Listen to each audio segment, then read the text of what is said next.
Hi, you guys. We just wanted to share step one with you. We're gonna be What's up, everybody?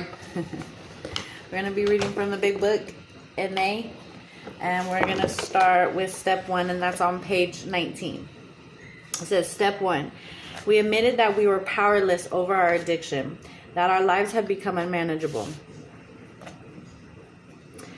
It doesn't matter what or how we used. In Narcotics Anonymous, staying clean had to come first. We realized that we cannot use drugs and live. We had to admit our powerlessness and the inability to manage our own lives. We opened the doors to recovery. No one could convince us that we were addicts. It is an admission that we have to make for ourselves. When some of us have doubts, we ask ourselves this question: can I control the use of any form of my mind and mood-altering chemicals? All right, stop right there. No one could convince us that we were addicts. Why? Because Couldn't tell me nothing. pride. Pride comes in the way of all this. We're brought up in a system where we're taught to believe that if you want to quit using or drinking, you just stop. You just stop doing it. But we're a different breed. That don't work for us. We can't just say, "Oh, I'm gonna stop today." Why? Because we're addicts. Look. I know me personally. I had a pride issue, and it was that I never considered myself to be an addict, and that right there prevented me from ever taking this first step. Because how could I say I'm an addict when I thought I was a boss? I thought I was a dope dealer. I thought I was everything. I was living an image that prevented me from ever admitting that I actually had a problem. So that goes to say what we're reading about. Go. Most addicts will see that control is impossible the moment it is suggested. Whatever the outcome, we find that we cannot control our using at any length of time. This would clearly suggest that an addict has no control over drugs. Powerlessness means using drugs against our will. If we cannot stop using, how can we tell ourselves we're in control? Hello. The inability to stop using, even with the greatest willpower and the most sincere desire, which is real,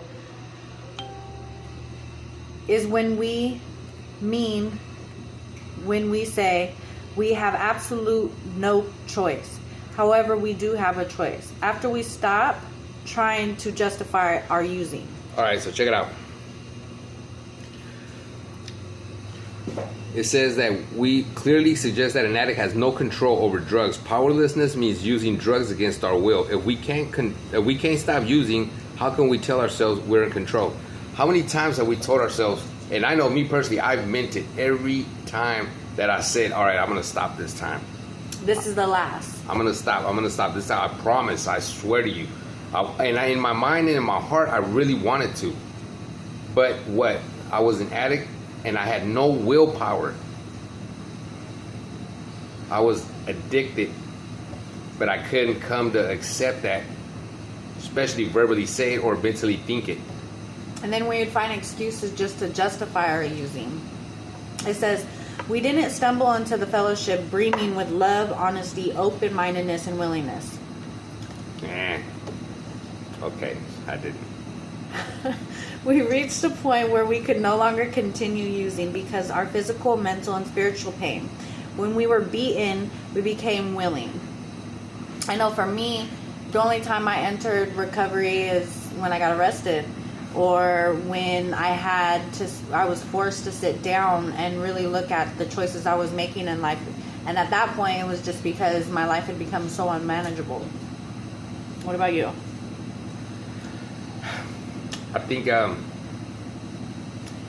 for him it's different because he went years and years and years. She's going to tell you what she thinks about me. Okay, let me tell you guys something.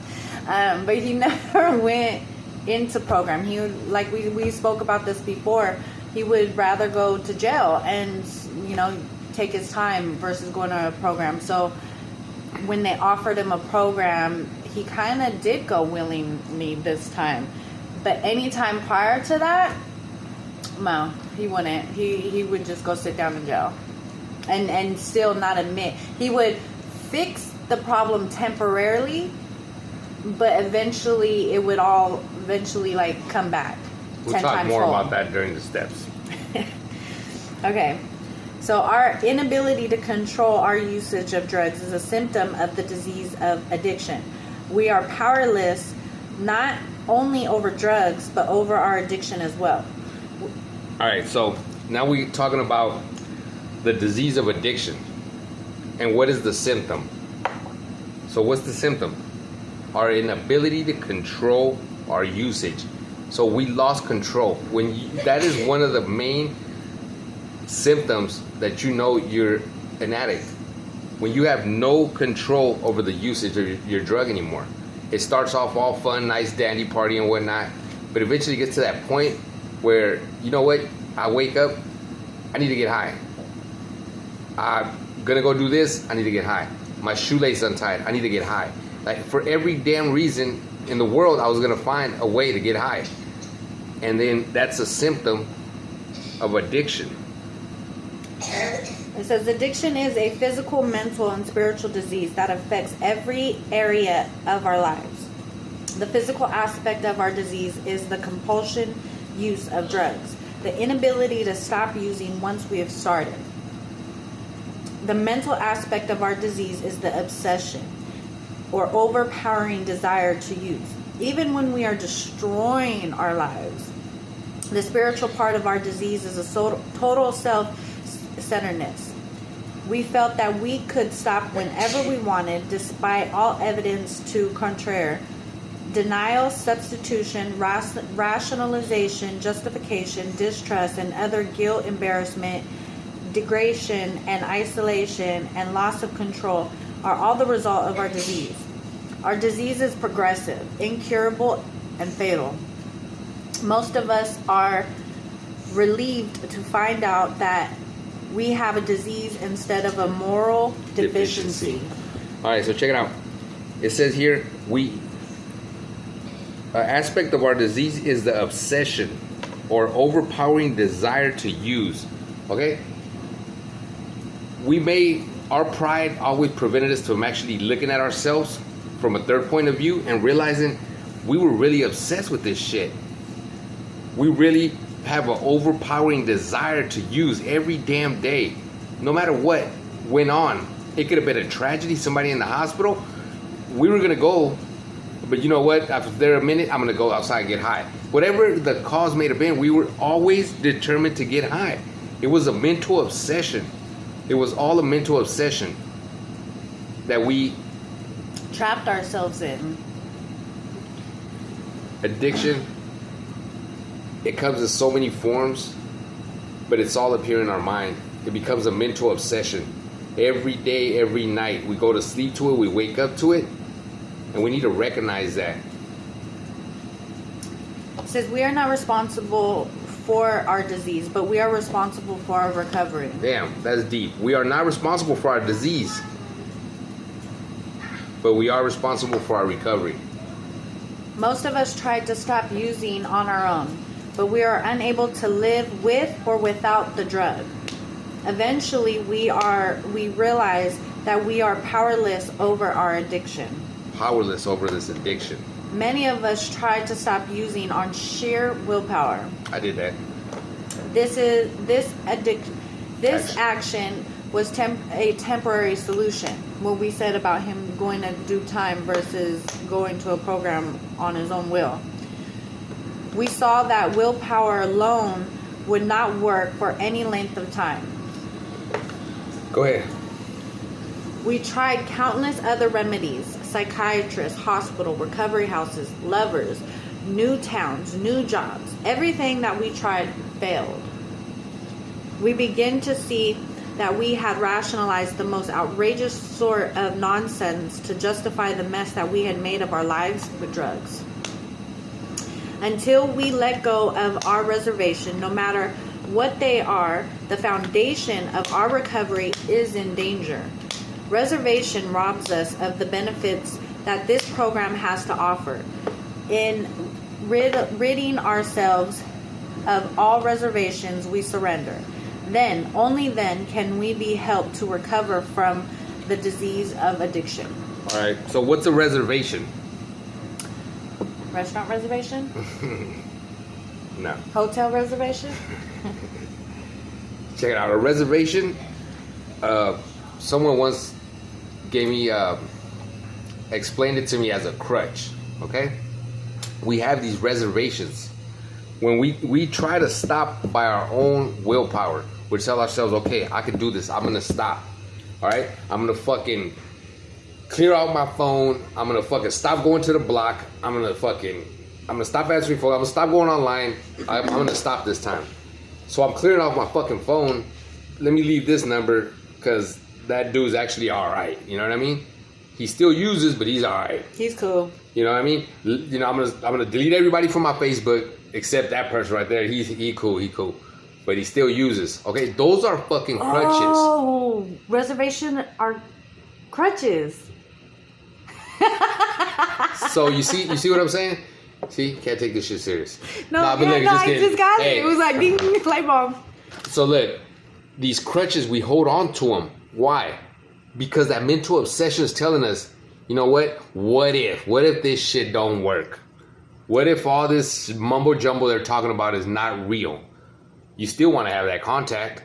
That's a reservation. You're holding on to something, but you're leaving that door opening. You're setting yourself up already for failure. Mm-hmm. You've already have a plan. You've already started something that you haven't even realized that you're heading right back down the same path. It's a mental relapse before you actually physically relapse. Straight up. You done relapsed.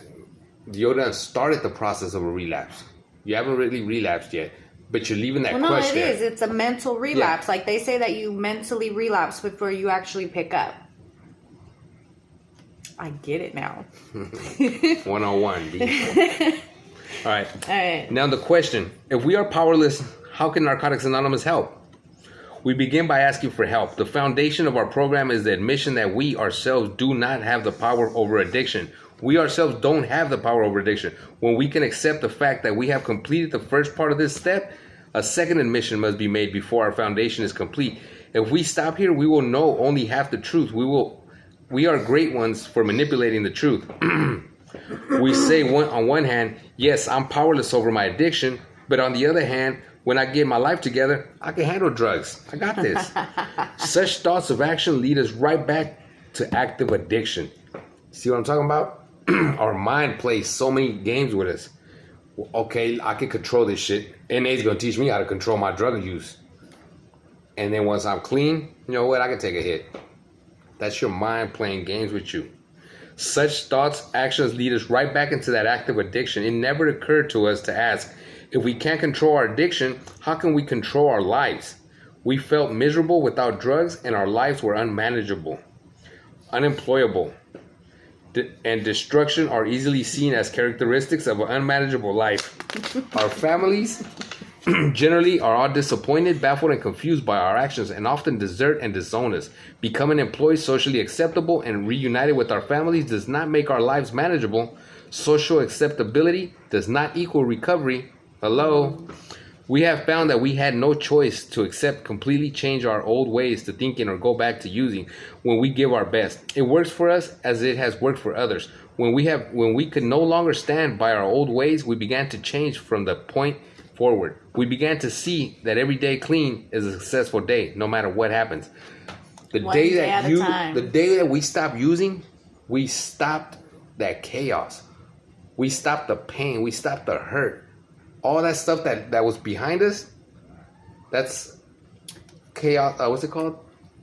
They call it chaos. Past wreckage, right? Oh, yes. Wreckage from our past. Wreckage from our past. From that day forward, though, there is no more chaos. There is no more of that.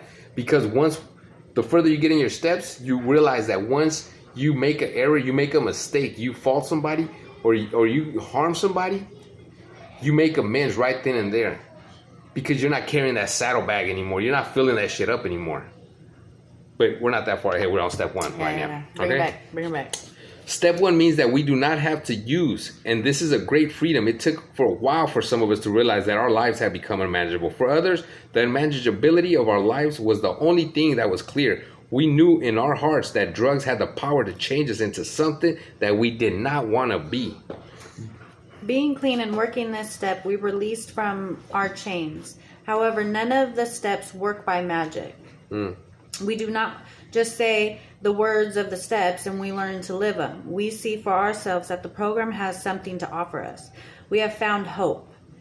We can learn to function in the world in which we live. We can find meaning and purpose in life and be rescued from insanity, depravity, and death. So together, when we admit our powerlessness and ability to manage our own lives, we open the door for a power greater than ourselves to help us. It is not where we were that it is not where we were that counts, but where we are going. Okay, it's not where we were that counts, but it's where we're going. All right, so step one, we could say this step to ourselves. You could think it in your mind, you could believe it in your heart, but it's more than just saying the words. It's accepting, realizing that you're at that stage where we admit that we were powerless over our addiction, that our lives have become unmanageable. It was easy for me when I got to my program to say, all right, I did step one already. But there's more than just fucking saying the words. We admitted that we were powerless over our addiction, that our lives have become unmanageable. We had to really believe that. You have to really know that you done hit rock bottom. It's a self-admission. It's a self-acceptance. It's breaking yourself down and actually breaking those walls that you had, those walls of pride, those macho walls, those walls that, oh, I'm a thug, I'm a gangster, and all this.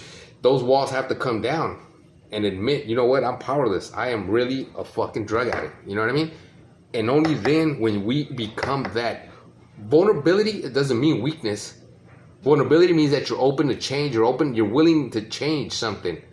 It shows strength in your character. It does, because it was then when I was ready, because I could say the words easily, but when I was really in my heart knew, like, okay, I am powerless over this drug. I know that the first time I hit that drug, it's a wrap, it's cookies, it's done. I knew it.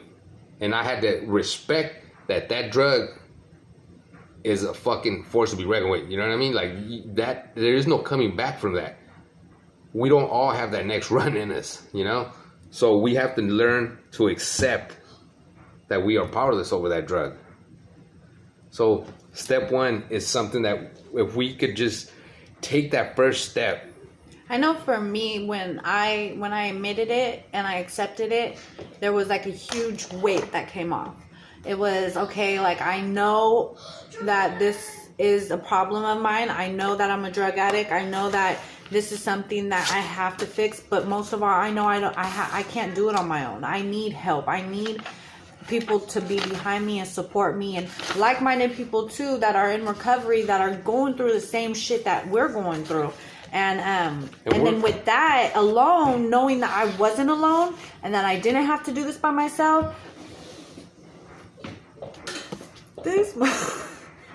I'm listening to her. Yeah, right. That I didn't have to do it on my own, which you guys don't have to do it on your own. We're here 2 days out the week. One day is just a tap in, just, you know, nothing major. Just a, hey, how you doing? How's your week? If you had any lows, if you had any highs. Last week we were talking about conspiracy and COVID, and it was fun, you know.